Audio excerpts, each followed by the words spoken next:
Hi everyone, my name is Chelsea. Welcome to Little Mountain Ranch. Welcome to my kitchen. I'm really happy to have you here with me today. Right now, we are going to process some herbs that I ran through my freeze dryer over the last couple of days. This is basil and it smells so good. And this is dried, blended up garlic scapes. And I'm planning on making a garlic scape salt with this. And I am just going to mix this up in my Vitamix blender nice and fine, and then I'll use this to add to whatever I want basil for throughout the winter time. And I'm just going to be storing these both in mason jars with an oxygen absorber. If I was planning on storing either of these for over 12 months, I would probably vacuum seal them or use Mylar. But since I'm planning on having these consumed within 12 months, this will be sufficient, just doing it in the jar with the oxygen absorbers. The other thing that we're going to get up to today is straining some honey that I harvested off of one of my beehives a couple of days ago. I have 4 frames to strip off of all of its honey. Usually when I only have a couple of frames to do, I'll scrape off all of the wax, but if I have a larger amount, I'll use my honey extractor so that I don't so that I can reuse the wax and put that back in with the bees. The benefit of doing that is they don't have to put as much energy into making new comb again when you can reuse comb that you've already, or that's already been built up. But because I only have 4 frames to do today, I am just going to scrape them. So we'll get into that in a few minutes. And then a little bit later on today, once the sun goes down and it cools off a little bit outside, I wanted to take you on a garden tour. This is probably my favorite time of year, the end of June, the beginning of July for the garden, because I've usually caught up on my weeding by then, and all of the plants are large and established, and the garden is just starting to look beautiful. Let's get these garlic scapes and this basil jarred up, and then start extracting some honey. So I'm actually just gonna add this right into the jar that I currently have that I am using basil out of. And whoop, do you guys remember how much basil it was that I harvested? I think it was leaves off of 15 plants that were probably this high. And this already had about this much in the jar, so that much out of all of that. This is an airtight container. It will stay fresh enough like this without getting fancy with the oxygen absorber. Okay, now we'll put in all of this garlic scape stuff. So with the garlic scapes, I actually ran them through the blender. I think I showed this in my last video actually, just with a little bit of water so they would blend up, and then freeze dried them that way. So I'm just doing this to break up the solid chunks that are in here. So we'll mix this up. And then I'm just gonna jar this up right now. I'm not gonna add the salt to it just yet because I'm actually out of Himalayan salt. I've just put another order in to Organic Matters. So I should have some in shortly, but I'll get this all ready anyway.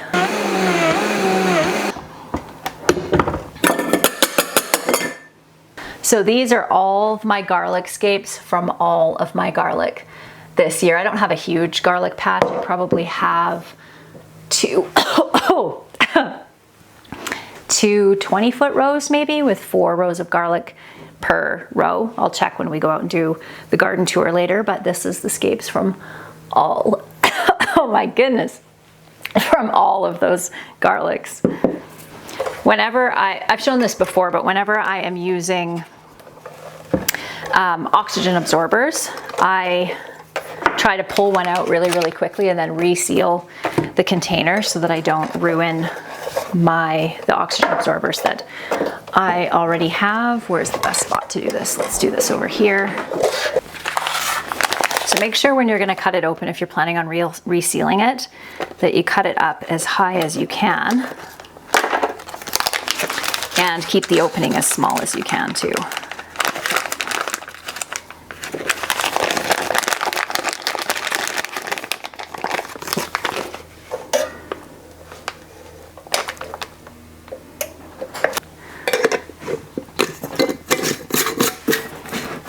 There we go.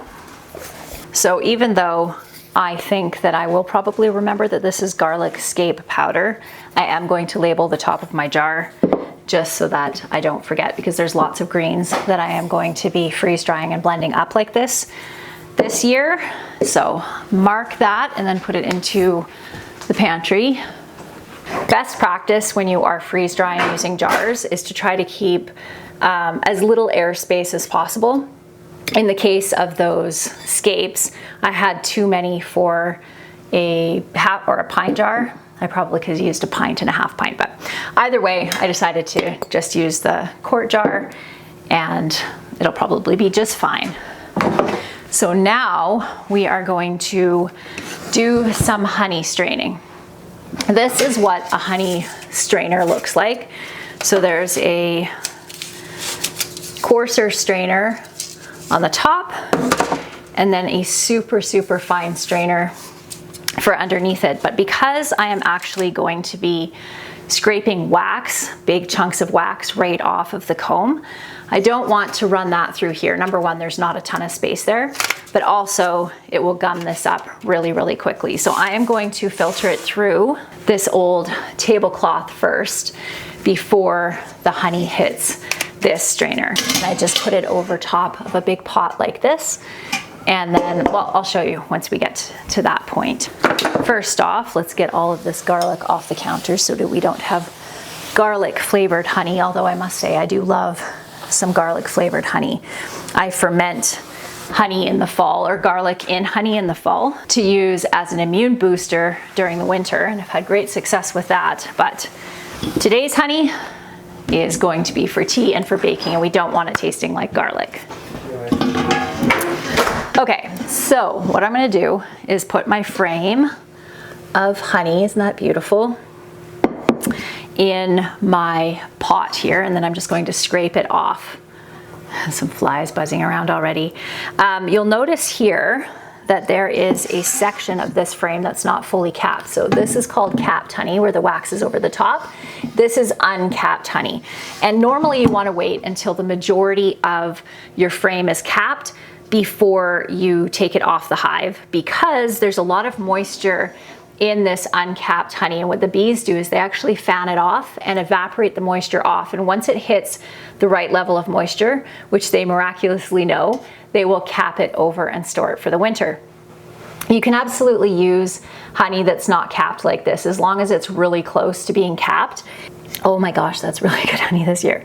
I am able to tell that this was ready to be capped, and they were probably just about to cap it based on how thick the honey is and the flavor of it, and that just kind of comes with experience.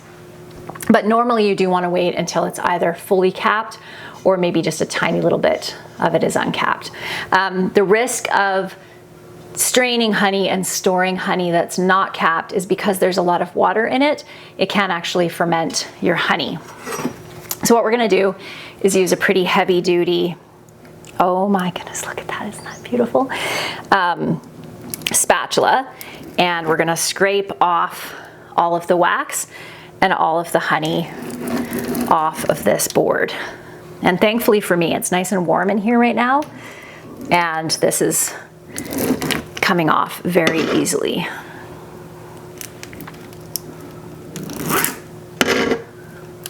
Every year, honey is different. Last year, my honey was just about clear. It was so light and very floral. This honey looks like it's a little bit more golden looking and is a little bit stronger in flavor. It's delicious.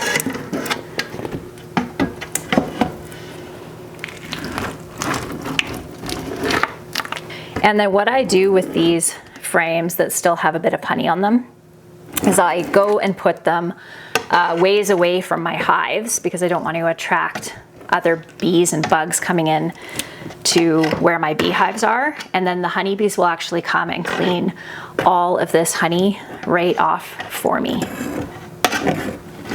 So there we go, all cleaned off. When the wax is darker, like on some of these frames, that's actually older wax that the bees have reused.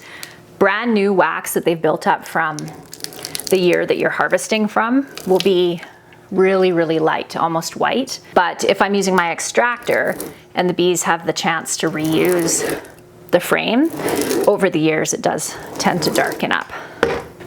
You know, sometimes I wonder about the amount of work that I put into this kind of thing, because it'd be so much easier to go to the store and buy all this stuff that I grow. I wonder if there will come a time where I just decide that I'm not going to do this anymore. I think, honestly, if I didn't enjoy it so much, I wouldn't do it, of course, because we don't usually tend to do things like this that we don't enjoy. But I do wonder sometimes, because it is a lot of work. Okay, one of the things that my kids love doing is taking some of the honey and the wax and chewing it like gum. It's good. I actually prefer this year's honey to last year's. Last year's was almost too light. This has a bit more of a complex flavor. This is probably going to give me a gallon, potentially just over a gallon of honey once it's all strained.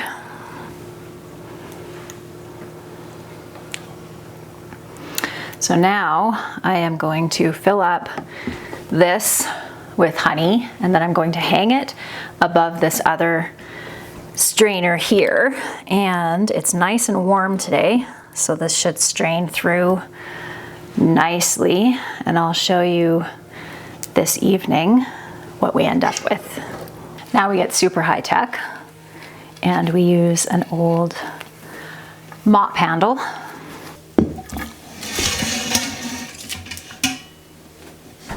And we hang it like so. All of that honey will strain out, and most of the wax will stay up in this mesh bag that I have here, and the rest will go through the thicker or the coarser strainer that I showed you, and then the fine one, and all the honey that comes out at the bottom that will go into the pot, I'll be able to put into jars and store. One of the things that's lovely about honey is it literally stores forever, as long as there's not a lot of excess moisture in your honey. It will store for a long time. So as you know, honey will crystallize over time, and you can actually seed your honey with a crystal structure that you really like. So I have some honey that crystallized a couple of years ago, really nice, like a nice fine crystal that was really easy to scoop up and spread. So I've been seeding my honey with that ever since, and the crystal structures of the honey have been the same year after year, which I thought was a pretty neat thing. So here you go, super high tech setup. Honey straining out of there, going into that, and then straining down into the bottom of the pot. So as you can see here, this should not take very long in this heat. So the honey is straining in the house, just about done, and we're up to over a gallon of honey right now. That's awesome, bless you. So I just wanted to show you where we're at in the cabin. So we have lighting in. I wanted to show you this cute light that we have for outside. Isn't that cute? It has like bubbled glass. So we have one of these on the house, and then we're also going to have another. Ooh, I just heard some thunder. We're going to put one at the front of the house as well. So now that we've done the hardest part, which was the tongue and groove, that was a bit of a nightmare job. We're just going to get the rest of it all insulated. And before we put the drywall on, they are having to go along and put some shims, because this building is really old and it was just built with like home sawmilled wood, not all exactly the same size. So we're having to do a little bit of shimming to make the drywall sit flush. Dan put this window in over here, and then he bought another one right there that's going to go on this side, and then we'll be putting the new front door on. So hopefully, if all goes according to our schedule, within the next week or two, we'll actually be able to have this cabin usable, which is super exciting. So let's go over to the garden, shall we? Can you see that? It looks much more ominous in real life than it does on the camera, but there's a serious storm coming, so we better get down to the garden and get the filming done before that storm hits. So this is my forest garden. These are some medicinal hops vines that I planted a couple of years ago. We'll take a walk through the actual forest garden once we're done with the main garden. Another hops vine, constantly wrapping these around the fence. This is a perennial forest garden, and I planted this just about 5 years ago, I think. And one of the mistakes that I made is because it's on a bit of a slope, I did terrace it a little bit, but it's still sloping, and it is dry up on the upper bed and pretty wet down at the lower bed. And one of the things that I wished I had done is planted all of the plants that are hardier to drought, more drought tolerant, across the top bed, and then put the plants that really like a lot of water at the bottom of the garden. That's probably the biggest thing that I would have done differently. And hops are one of those plants that actually likes a lot of water, and they don't get a lot of water up here along the fence line. There's one dead elderberry right there. Does not do well on this upper bed. And I have my, I'll show you when we get down there, but my sea buckthorn, which is super hardy, like drought tolerant. And I should have put those up at the top side of the forest garden here because they're down at the bottom. They're thriving, but they would have done just as well in the more drought part of the forest garden. So live and learn. I guess I can turn the sprinkler off since those storm clouds are bringing some rain with them. I'm really happy with the way the garden is looking at this point. So if you'll remember, I put the plastic across the top part of my garden all the way along both sides, and the purpose for this was that I have quack grass on this side, and I was hoping that if I put a big enough barrier between the rest of the garden and the quack grass that it would stop the quack grass from getting into the garden. So far that is working really well. So one of the other things that I did was I mulched the next bed over really well. So this is mulched with grass mulch really thickly, and that is stopping any of the grasses from coming up here, so it's even adding an extra barrier to it. And because the plastic is not really the most attractive thing, I did plant a couple of Dill's Atlantic giant pumpkins, and I'm going to see if I can encourage the growth of all of the vines to start covering up some of this plastic. So this bed over on this side are my pickling cucumbers that have finally decided to take off. A bunch of sunflowers in there, some zinnia, but they're starting to take off because we've had a lot of heat lately, which is very exciting because we do love pickles in our family. And on one of these, I noticed, oh yes, look, we have some little baby pickles starting. Oh my gosh, look at that. There's actually a couple that we can harvest. I like harvesting my pickles when they're just a little tiny bit bigger than this. If they get much bigger than that, then they start getting kind of seedy. So that's exciting. I have a couple of squash plants planted along this end. I am not sure why I planted these two close together like that, but oh well. Over on this side, I have a couple of zucchini plants. Look at that beautiful zucchini, little baby zucchini. And then another pumpkin plant planted in this one. I probably should have put more all the way along, but oh well. I have some beautiful flowers here. Looks like I need to do a little bit of deadheading. Geraniums will continue to bloom beautifully for you if you deadhead them well. Beautiful cabbages that are very rapidly outgrowing the hoops that I have here.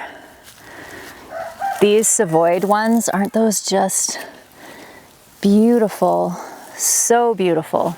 The broccoli is looking absolutely stunning this year, which is really exciting. We have not had a great broccoli year the last few years, but this year looks like it's going to be a good one. And that's pretty exciting to me because if you'll remember back in the spring, my ducks got into my garden. I only have 2 ducks, and they managed to demolish all the brassicas, or most of the brassicas that I had planted 2 days before. And fortunately, a lot of those came back, and I was able to replace most of the ones that are planted down on this end. I replaced with store-bought ones, but I also had quite a few flats left in my greenhouse that I planted over here. Some cauliflower, and these ones all on this end. This is some more cauliflower here, and then broccoli. So these haven't even started forming heads yet. They were a lot smaller than the ones that I bought from the nursery over on this side, but hopefully I'll still get some broccoli out of these ones as well. Do you like the feeling just before a storm? I do. I love it. We had a crazy storm blow through last night that lasted for well over an hour as far as like thunder and lightning, which is pretty unusual for us, but it was partnered with a ton of rain, which was lovely, and the garden is looking even more beautiful than it did yesterday when I was out here weeding because of all of the rain. While I was away at the end of May and the beginning of June, my daughter planted this entire patch of flowers for me, and I just love it. These were ones that we started in the grow room in the house, probably back, I want to say the middle of March. I guess we're having salad for dinner tonight because these lettuces are going to start bolting soon. Isn't that beautiful? Oh my gosh. The lettuce is beautiful this year. And for some reason, I planted a copious amount of celery this year. I don't know why. So I have more celery than any one person will ever need. This is just one of the patches of celery here. And I'm not entirely certain why, but I didn't plant very many green beans. I don't know. I love green beans, but I only have this tiny, tiny little patch of green beans right here. Some of these squash really got hit by that frost that we had on July 1st. And some of them didn't get hit at all, but this one just about got completely wiped out. Likely won't get much from this year, but we'll leave it and wait and see what happens. This one's doing fabulously. Look at that. So this is a female flower, and I can tell it's been pollinated because it's nice and firm and has grown a little bit since yesterday. This flower right here is a male, and you can see how it doesn't have the fruit ball at the bottom there. If you ever do want to hand pollinate, all you have to do is pick a male flower, pull the petals back, and then this little spot down here with the pollen, that's what you need to put inside of a female flower. And that will give you some fruit. Some more beautiful squash, a little bit more frost damage. They've grown so much in the last couple days.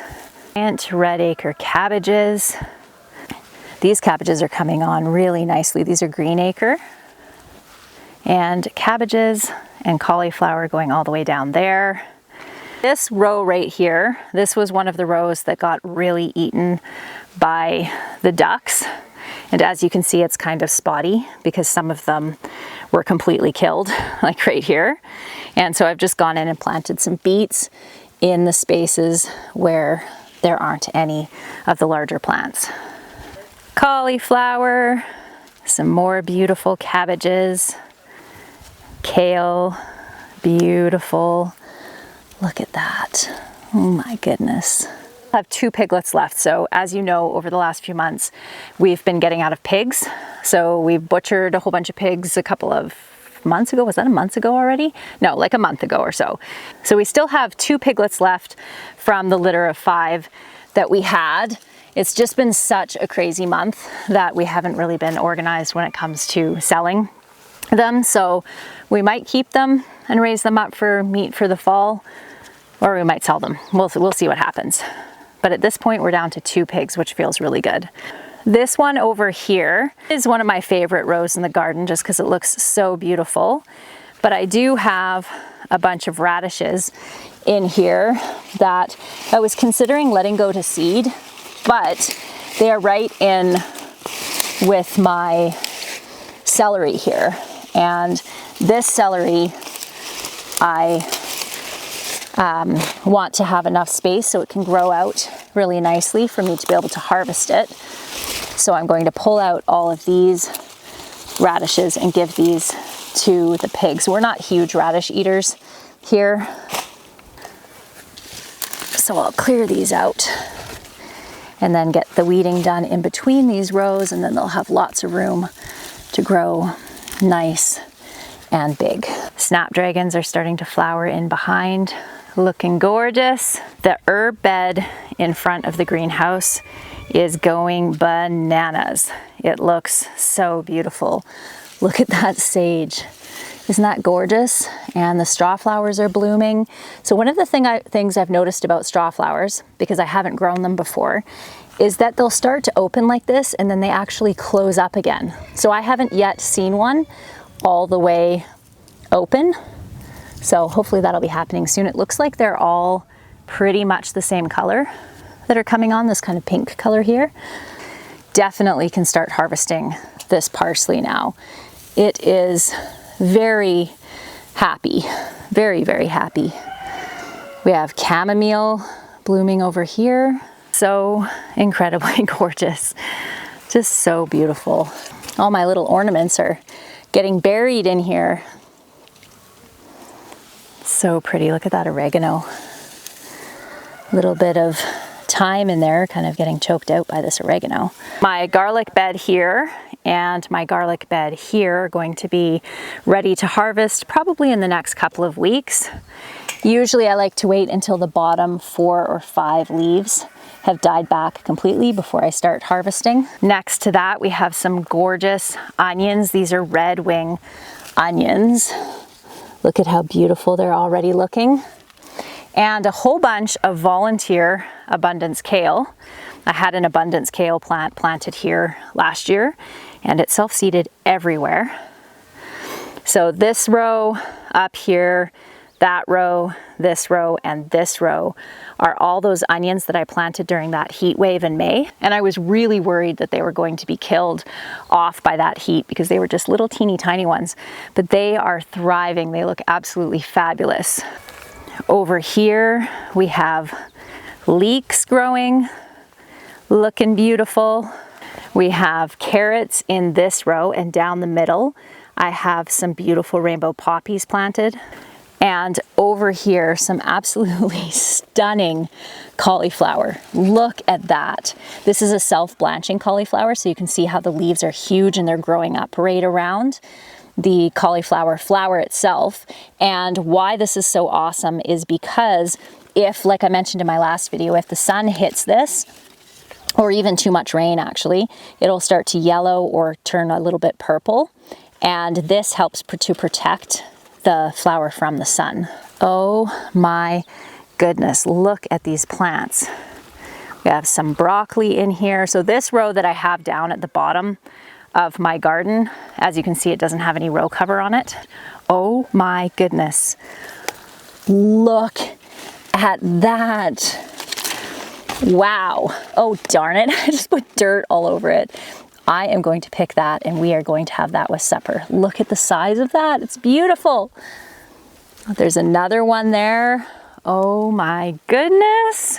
So you'll notice that this row of brassicas does not have a row cover on it.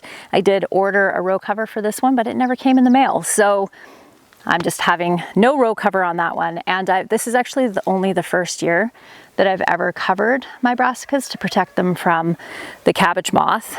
So I'll probably just spray this one down with a little bit of BT, which I've talked about before, which is an organic insecticide. But so far, actually, there doesn't seem to be a huge issue with the cabbage moths this year.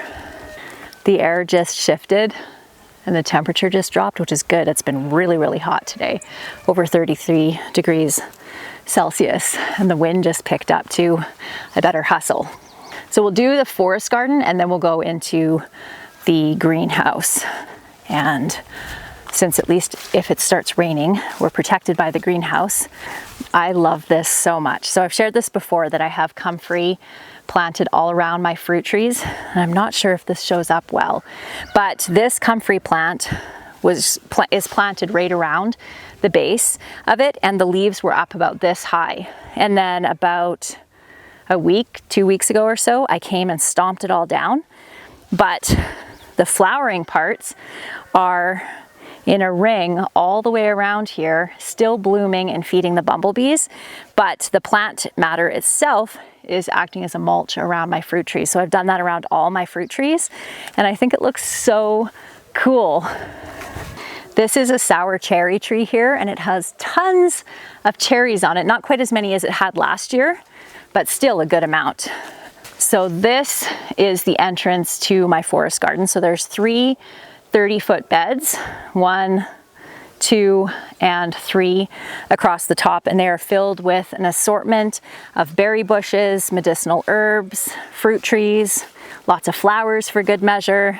We have currants up here, gooseberries, cherry tree, some sucker cherry tree action happening that I have to get in here and cut out.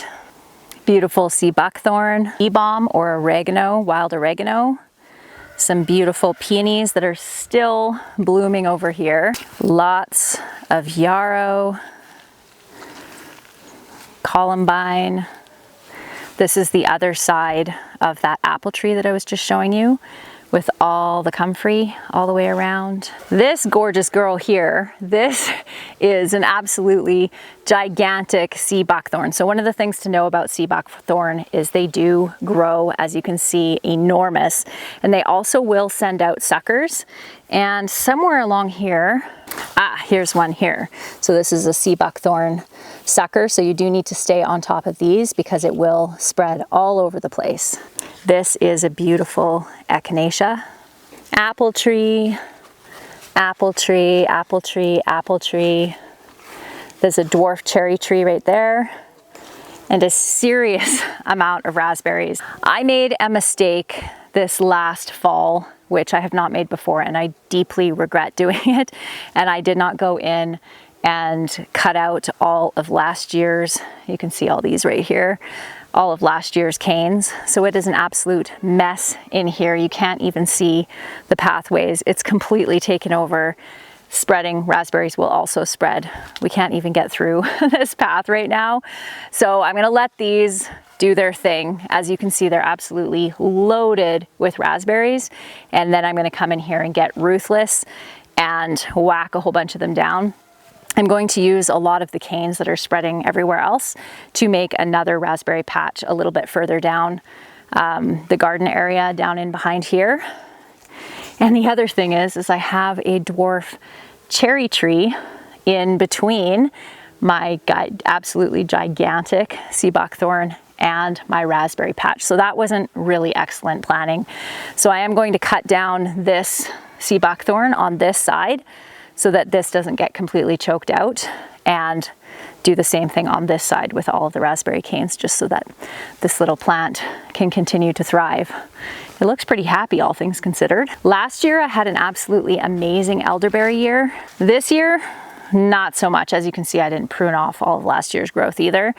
I have a few flowers forming on there, but it's definitely not happy. These guys like a lot of water, and with how dry it's been, they have not been happy at all. Nala. Hi, pretty girl.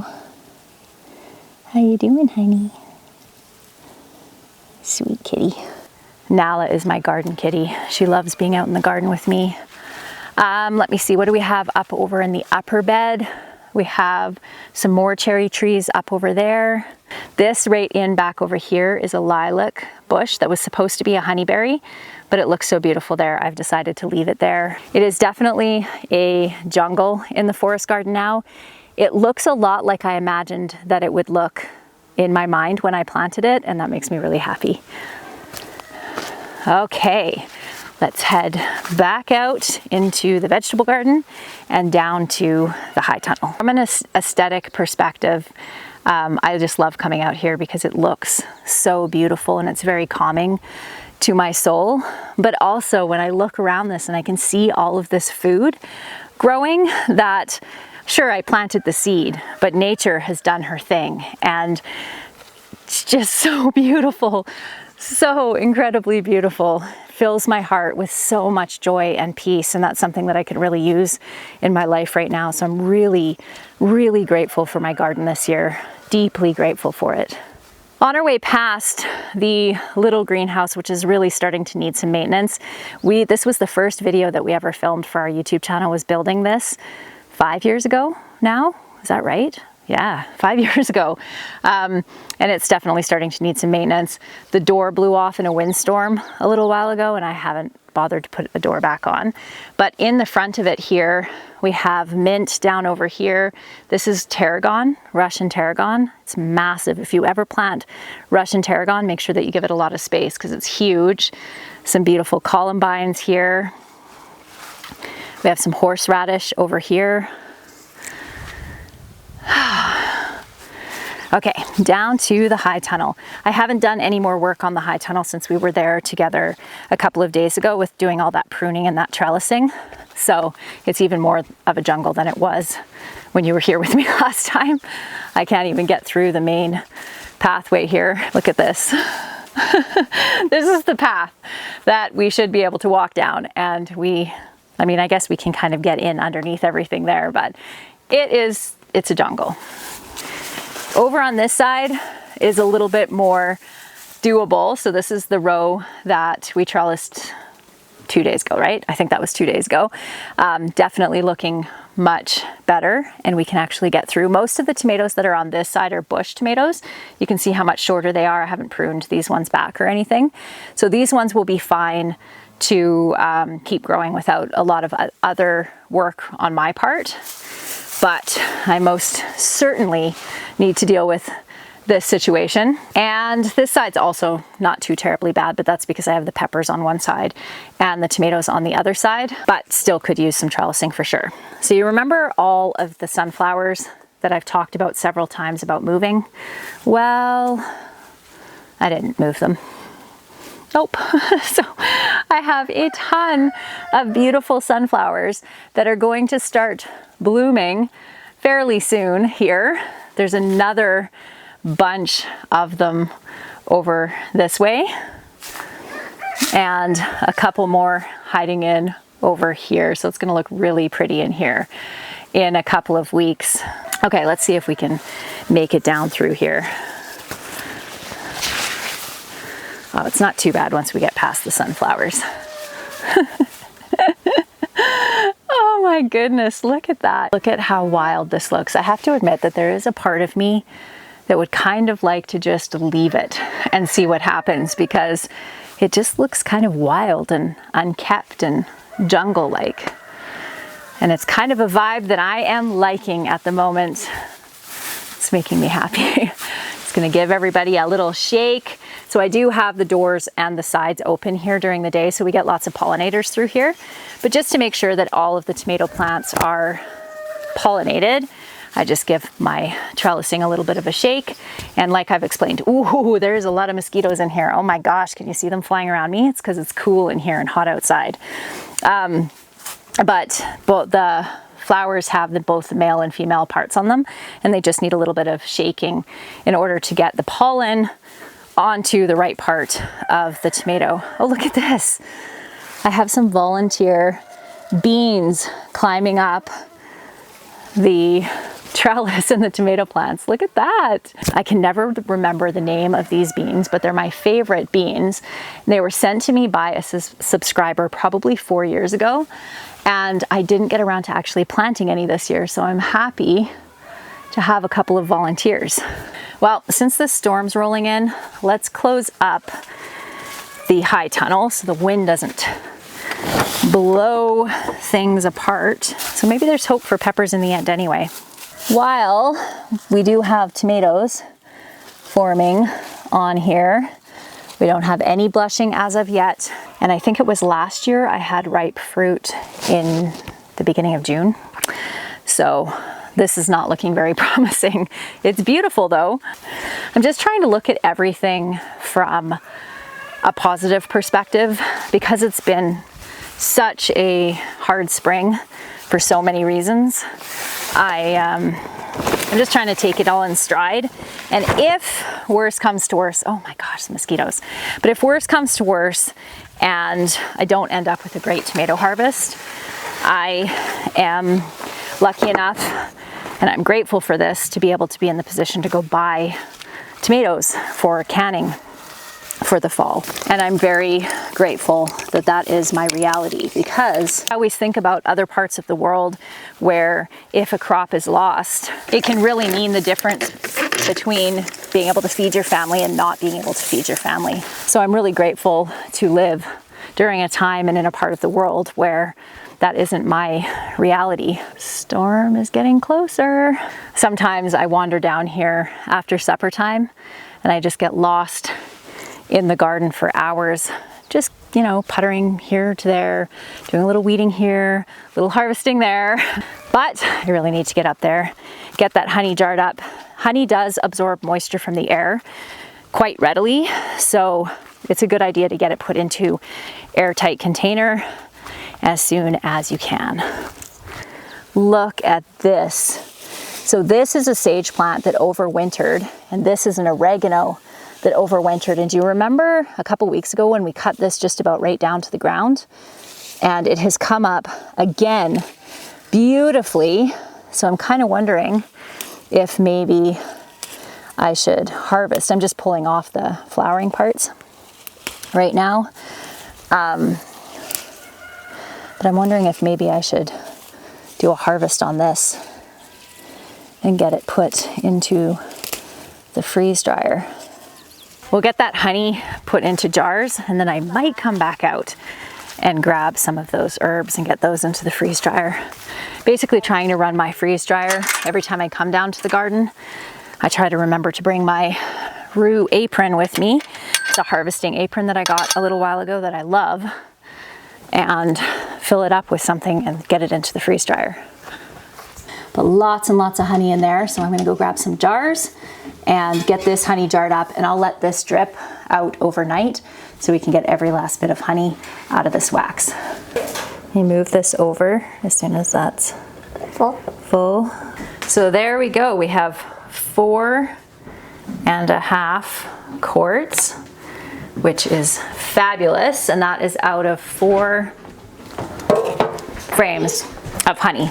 And I'll probably get at least another whole entire one out of this. So now I'm just going to clean off the rims of my jars and lid these up for the pantry. So once you get your glass or your lids on, you can actually just run the entire jar right under hot water to get all the sticky bits off the outside of it. And then these are going to go down to the pantry. All right, I have a bag full of oregano and what else? Sage. And I'm going to go put those into the freeze dryer. I hope that you enjoyed today's video, everybody, and I look forward to seeing you next time. Bye.